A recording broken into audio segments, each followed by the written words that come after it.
So it's an honor for me to be here, and I'm excited in terms of where we are. So Doreen will tell you that myself and Doreen, we spoke, and it was online, and then I was like, but Doreen, what's happening in Ghana? And then Doreen told me, but Malcolm, I'm busy with other stuff. So I said, okay, but you cannot leave ICF. That was my challenge there. You can't leave ICF. And I am super proud for the challenge that Ghana has taken up. Now, the one thing I realized is that Ghana accepts a challenge. So the first challenge I gave Scoffrey flew all the way to Cape Town. We had a quick conversation over lunch, and I told him that we need to start a chapter in Ghana. We need to make sure that we get going. Scoffrey recognized Munira. Munira, nice to see you, right? Munira is one of the first persons that contacted ICF to say, when are you starting a chapter? We need to do something. And so from one conversation in Cape Town over lunch, where there was, at that time, we had about 10 members officially in Ghana. That was November 2022. Today, we have 40 members in the Ghana chapter. And so seeing that they accepted that challenge, you know, we always stretch for growth in coaching.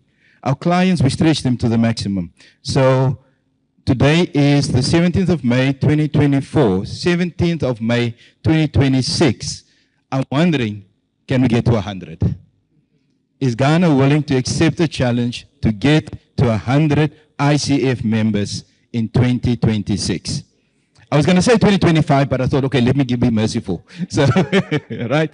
So I am looking forward to that. There's something that has come through for me is nothing is impossible if you step up and say, yes, I will.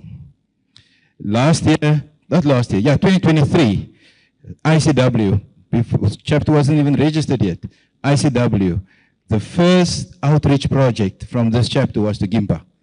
Right? And this is before it was even a chapter. So we had 3, Scoffrey, Emily, and Bijou. Those who I saw in the photo. Now when I saw the latest photo with Gimpa, I was excited. There was so much more. So I wish you all the best and all the strength. And always know that you're not alone. I am here with you. All right. So incidentally, this week is also International Coaching Week. And a lot of the chapters has adopted this theme, innovate, elevate, and celebrate. So when we look in terms of life, if you remain the same, you become irrelevant. You cannot go into the future with the same ideas, the same thoughts, the same behavior as what you have today. In 3 years' time, nobody will know your name, nobody will care about you because you are now officially irrelevant. What does that mean? It means that during this time, I need to innovate my approach. I must change my approach. I must move with the times. Now, from coaching, our core principles will always be our core principles. But the thing that shifts is every human being that we work with. And so from an ICF perspective, we want you to innovate your approach. Hence, we've got online training, we've got continuous education to make sure that our coaches is ready for the future. Not just ready for now, but ready for the future. Elevate your impact. Sometimes we're saying, this is a lot that I'm doing here. And we are grateful for the impact that you have. But that is just your pool there.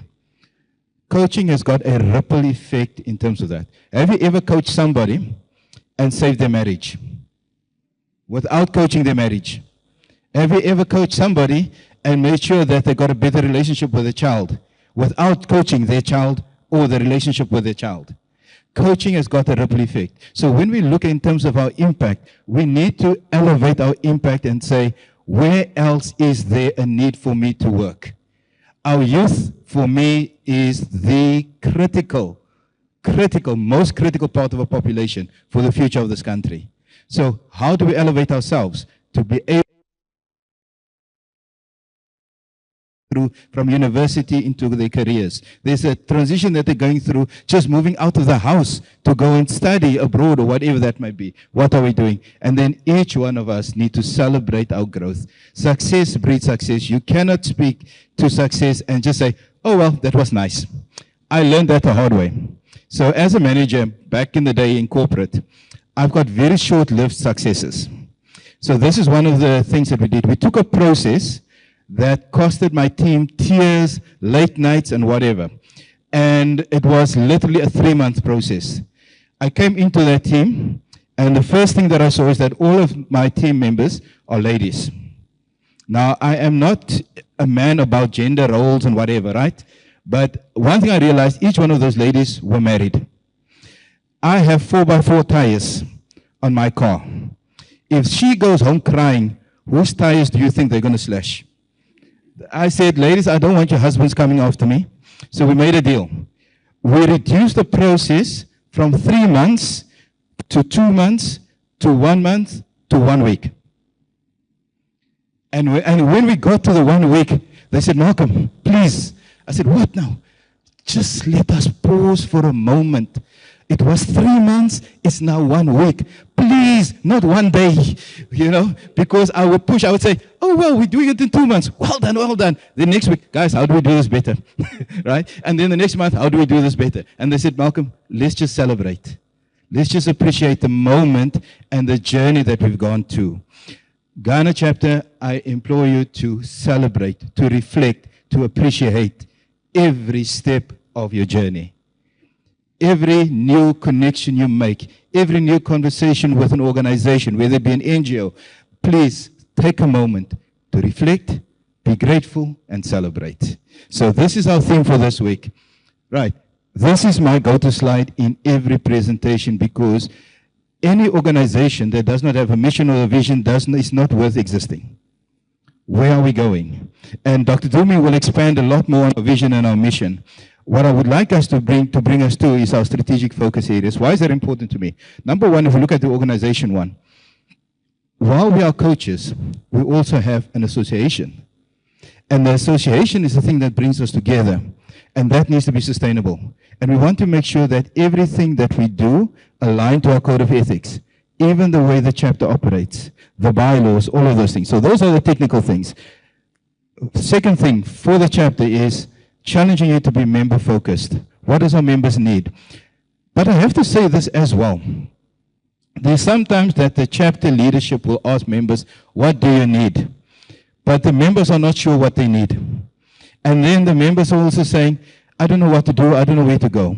Members, speak to your leaders. If there's something that's unsettling you, speak to them. If something that you can do or an idea that you've got, there are 6 on the board at the moment. That's only 6 brains. There's 40 in the chapter, which means we need 40 brains.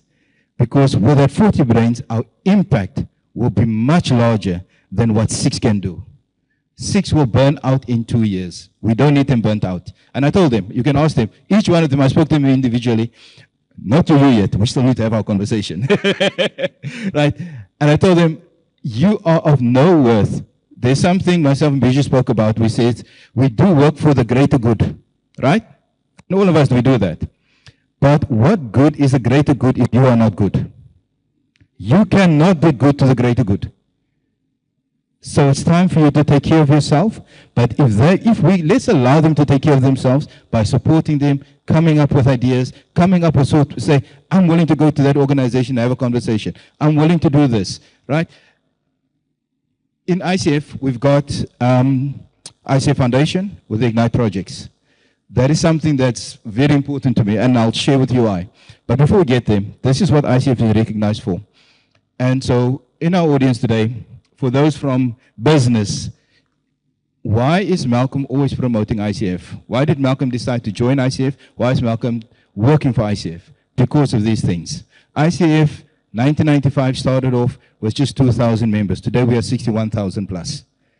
There's something that has happened over that period. When it comes to the coaching standards, we develop the core competencies. We establish professional code of ethics. We create internationally recognized credentialing program. The ICF credential is the one that is the most recognized worldwide. Try any other credential. Some people might know it.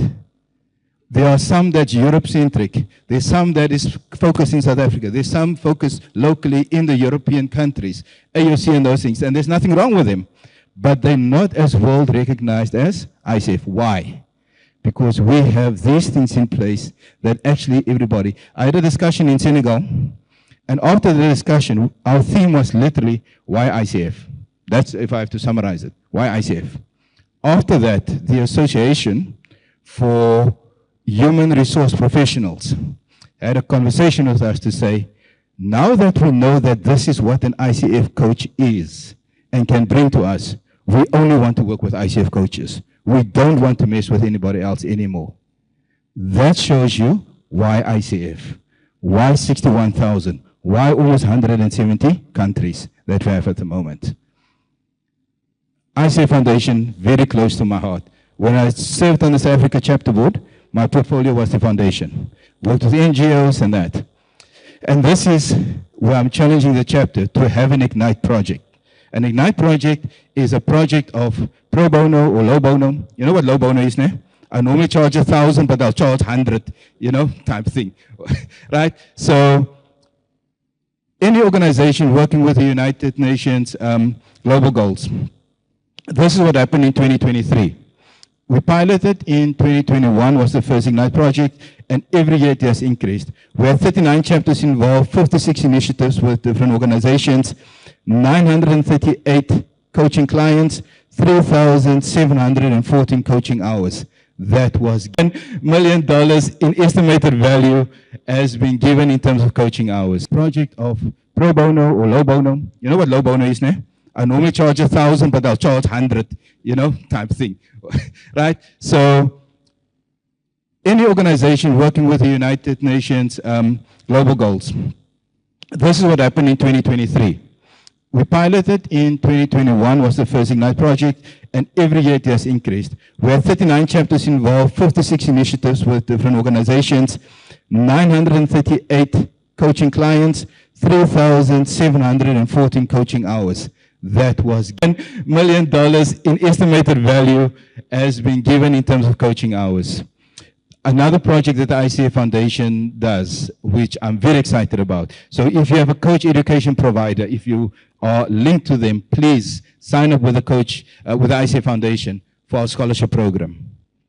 We are giving scholarships to deserving students who are interested, that's not able to pay.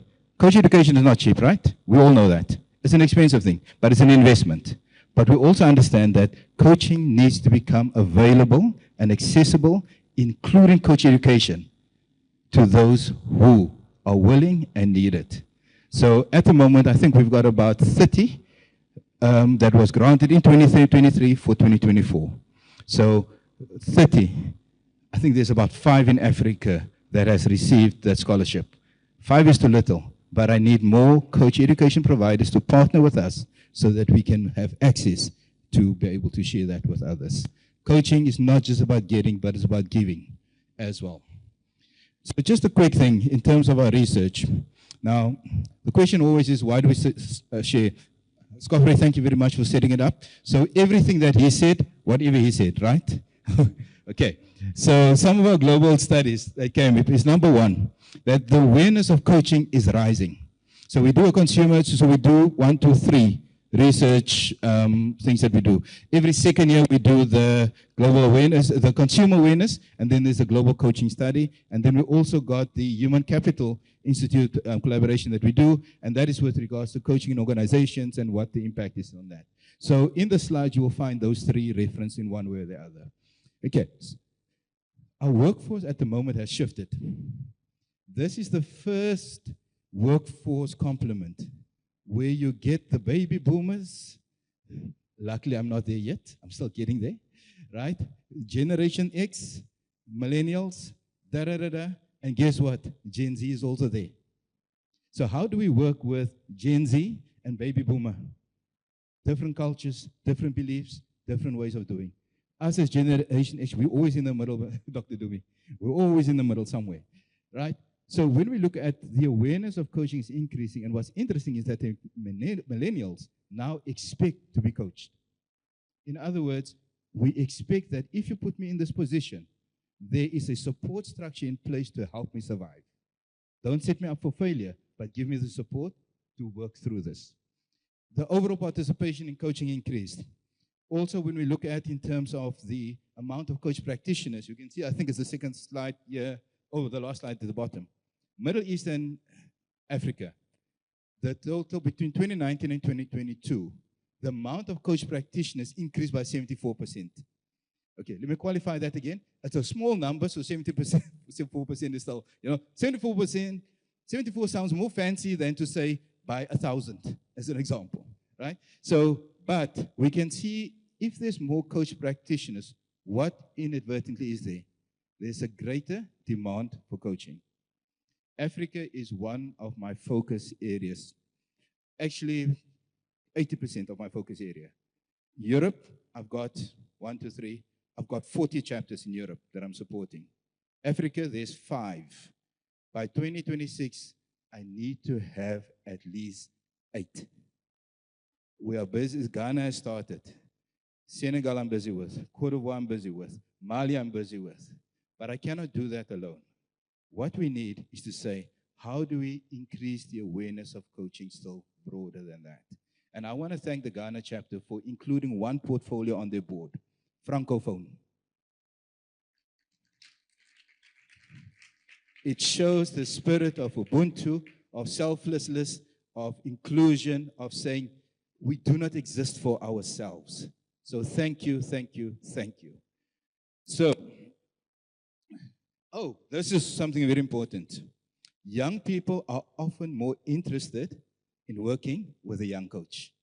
Why? My people know my people.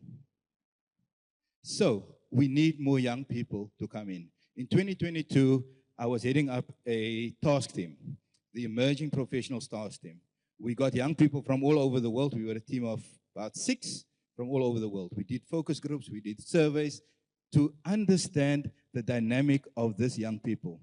Our youngest coach that we've got was 20. The oldest coach in their task team was 35. And 2 of them were MCCs. Below 35, MCC. 3,000 hours, my friend, you can't be sitting with PCC. I'm just saying. Right? So we've got, as ICF, we want to drive coaching across the board.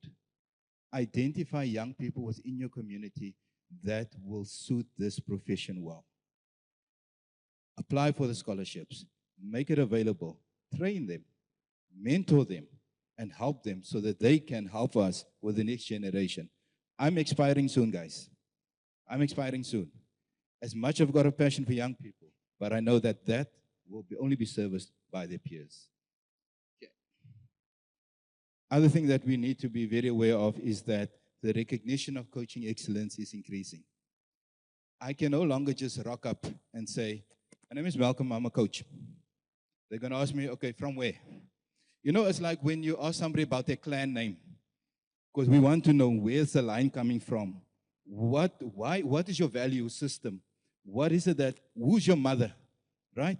So when it comes to, when we look at our coaching relationships, this 85% said those who have had a coaching relationship, so in other words, they experienced it. 85%, a certification and credentials are important.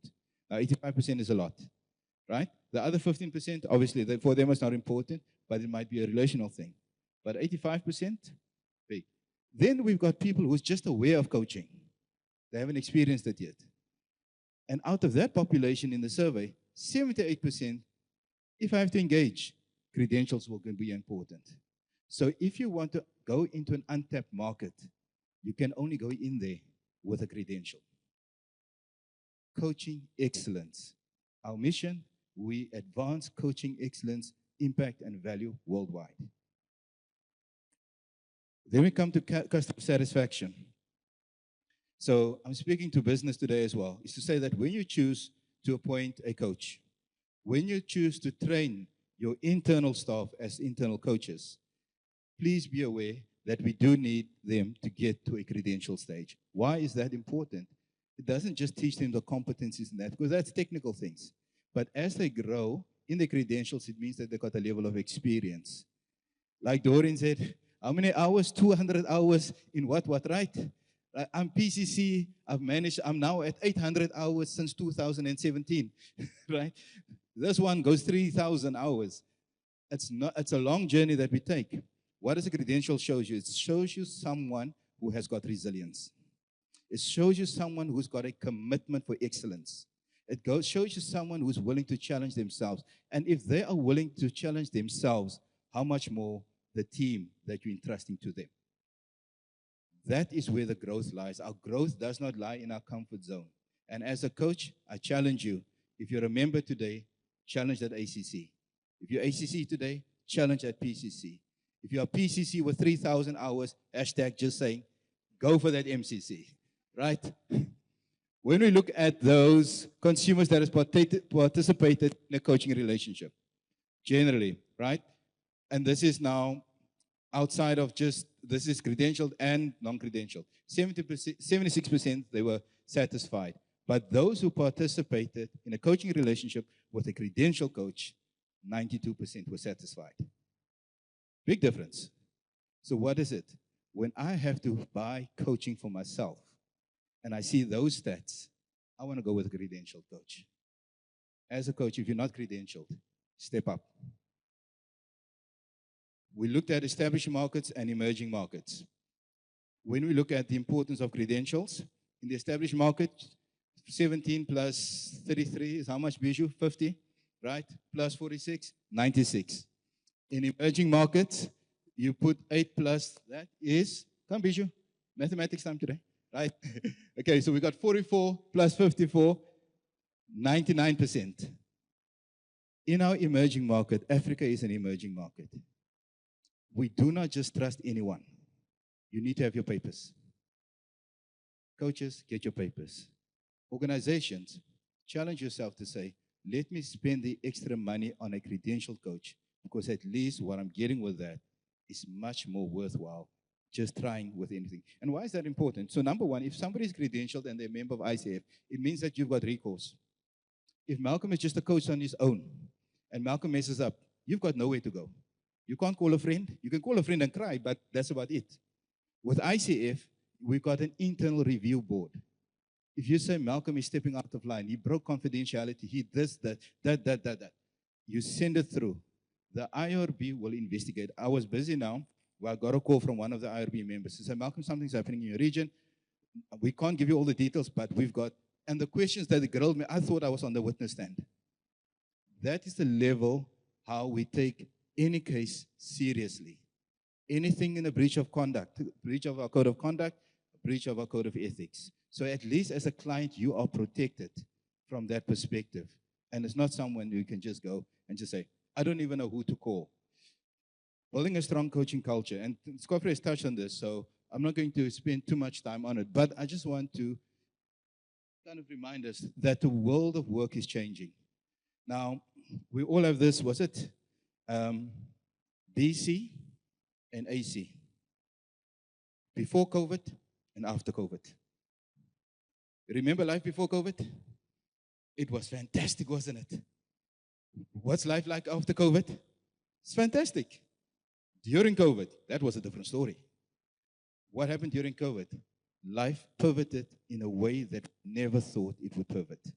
I have never seen, so I worked for a corporate organization. I will not mention the name because they're represented in Ghana as well.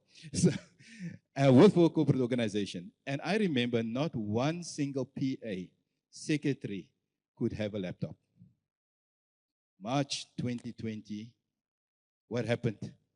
Every PA, every secretary, whether you were doesn't matter what level you were at, you had to work from home quickly. Within 1 month, the entire organization was turned around and technology moved. Question is, are we ready for those moves as coaches? Organizations, how can coach help you with those kind of shifts and pivots that happened? There's a new belief, there's a new way of operating that we need to embrace. So when we look at, okay, I don't know where to press, I hope I'm pressing it the right way. Okay, so the modern requirements, when you look at leaders, we always have this thing, are you a manager or you're a leader kind of discussion. For me, that the discussion is come and gone. The important thing is, if I manage or if I lead, how do I lead? How do I manage? Am I able, one check for me personally, can I get discretionary effort from my team? Now remember the story I told you? 3 months to 1 week. I got one rule. On a Friday, you take your laptop to the safe and you lock it there for the weekend. I don't want you working over the weekends. It's family time, it's important. Because if you are good with your family, you'll be good with me on Monday. If I get you to work on the weekend, then you're upset with me on Monday. There's something that happened. I was on leave for a week, and I was no longer the buffer between management and my team. And the team realized that there's a lot of things piling up. When I got back to work on the Wednesday, I do not believe coming to work on a Monday. It's a sin, Samuel. You can't come to work on a Monday. It's a long week. I come to work on a Wednesday.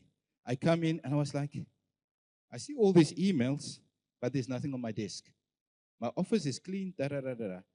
My entire team, for that week, buffered everything. They didn't ask me for a single cent of increase. They didn't ask me for any recognition. They just did it. Why? Discretionary effort created by the environment created for them. So when we lead, when we manage, how do we do that? Is it command and control only? It doesn't mean that you push your management style away. You still have a management responsibility. But the way you do it, if you do it with a coaching mindset, the impact, the environment, the way your staff respond to you is completely different. That, just ask yourself when you go back to your office, I'm wondering, what discretionary effort am I getting from my team? There's also the hybrid workspace, which is different now. Now I no longer watch over your shoulder. I need to trust. And you know the one thing I liked about working on Teams and Zoom, I can't hear you. Then I'm done, right? And you kind of find things happening and you're like, oh, I'm not in the mood for this meeting. Like, tick, tick. You got tricks. People have tricks. Okay, not me. I'm a good boy. I do what I need to do, right? But we got this new hybrid work. In other words, how do we maintain engagement within an organization in a hybrid model now? A remote working. My job requires me to work remotely. My colleagues, I've got 18 colleagues within our department of the professional coaches, but we're all spread around the world, right?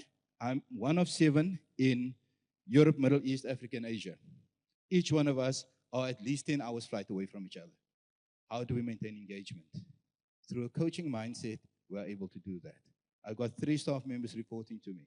Within my team, it's me, South Africa, I've got Italy, Spain, and Athens, wherever those are in the world, right? But we're all spread. But we are one of the most connected teams within the organization. Why?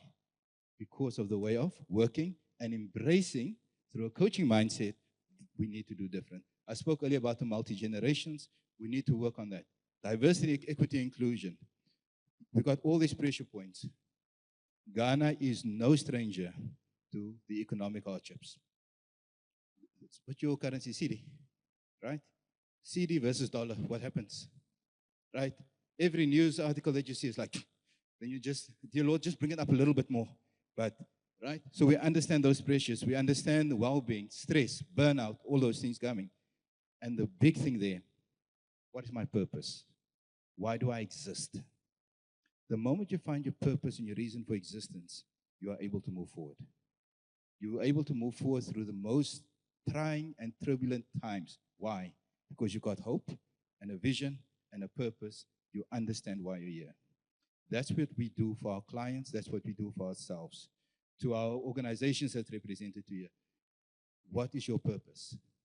Are your teams aligned to that purpose and to that vision?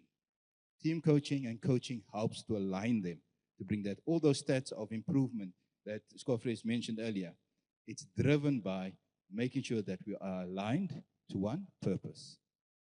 If you work in an organization, and I want you to picture a manufacturing concern. Why am I saying that? It is the others is like, for me, very intangible. You have to produce a garment, this beautiful garment that I'm wearing. The one is responsible for knitting the fabric. The other department is responsible for printing the fabric. The other one is for cutting. The other one is for sewing. And that's just the simplistic value chain. Now imagine the guys that are knitting it don't talk to the guys who are printing it. So I'm coming from a clothing background.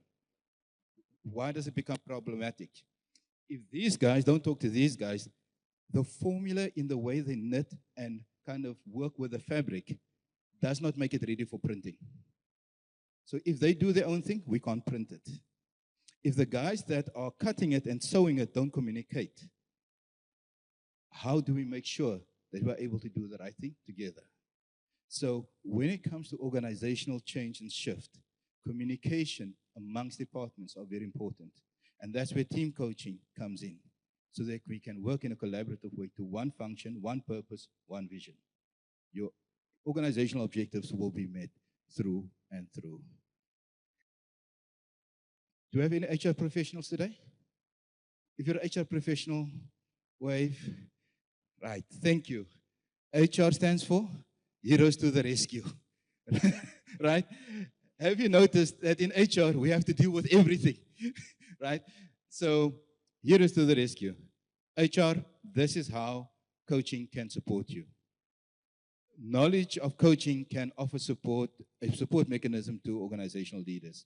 We met with one organization the day before, and I was impressed that almost all the leaders are trained in coaching.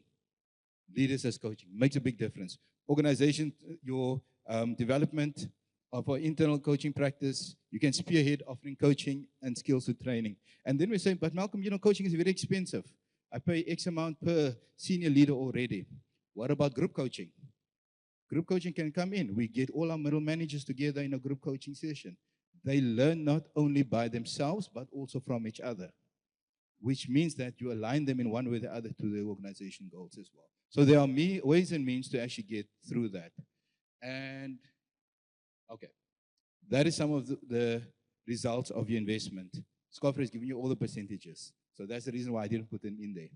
Right? So for me, talent retention. One of the things that we mentioned in our interviews was, if you look at the amount of money that you spend on recruitment and then training new employees and the time spent for them to settle in, you've lost so much already. If you invested half of that in coaching, you would have gained triple from that. My challenge to you today is to innovate your approach as a coach and also as an organization, to elevate your impact as a coach, as an organization, and to celebrate every step of the way. Thank you very much.